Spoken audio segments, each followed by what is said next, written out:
ఖగోళం ఎన్నో వింతలు విచిత్రాలకు నెలవు. మన ఊహకందని ఎన్నో వింతలు ఈ విశ్వంలో జరుగుతుంటాయి. వాటిలో సూర్యుడికి సంబంధించి ఎన్నో విషయాలు ఆసక్తికరంగా ఉంటాయి. గ్రహాలకు రారాజైన నిత్యం బగబగా మండే సూర్యుడి గురించి తెలిసింది కూడా తక్కువే.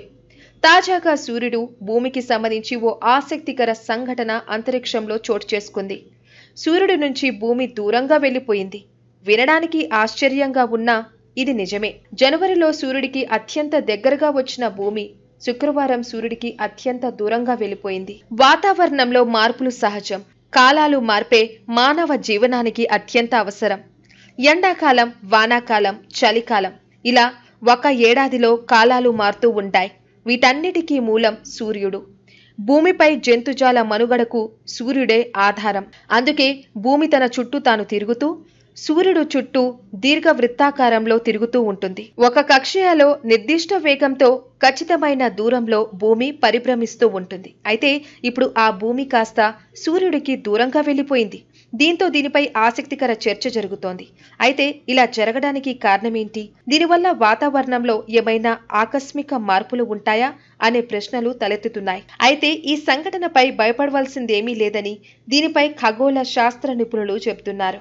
ఇది సర్వసాధారణమని అంటున్నారు. భూమి సూర్యుడు చుట్టూ ఒక సర్క్యులర్ షేప్లో కాకుండా దీర్ఘవృత్తాకారంలో తిరుగుతుందన్నమాట. అయితే ఇలా తిరుగుతున్న క్రమంలో ఒకనొక సమయంలో దగ్గర ఒకనొక సమయంలో దూరంలో ఉండాలి. అయితే ఈరోజు 10 గంటల 31 నిమిషాలకి ఏం జరిగిందంటే మన భూమి సూర్యుడికి అతి దూరం ఉన్న పాయింట్, దాన్ని అపిహేలియన్ అంటారు, ఆ అపిహేలియన్ పాయింట్ జరిగింది. సో ఒకసారి ఇది ఎంత కిలోమీటర్లో ఉందని మనం కనుక చూసుకున్నట్లయితే భూమి నుంచి సూర్యుడి యొక్క డిస్టెన్స్ 1 AU అంటారనమాట. అంటే 15 కోట్లు అనేది ఒక యావరేజ్గా మనం తీసుకుంటాం. అంటే జనవరిలో భూమి సూర్యుడికి అతి దగ్గర ఉన్న పాయింట్ పెరిహీలియన్కి వచ్చింది, అప్పుడు 14.7 కోట్లు. ఇవాళ భూమి సూర్యుడికి అతి దూరంలో ఉన్న పాయింట్లో ఉండడం ఇది 15.2 కోట్లు. అంటే సుమారుగా జనవరితో పోలిస్తే మన భూమి ఈరోజు 50 లక్షల కిలోమీటర్ దూరంలో ఉందని మనం చెప్పుకోవచ్చు. భూమి సూర్యుడి చుట్టూ తిరుగుతున్న క్రమంలో ఒక 6 ముఖ్యమైన మజిలీలు ఉంటాయని చెప్పుకోవచ్చు. అవేంటి?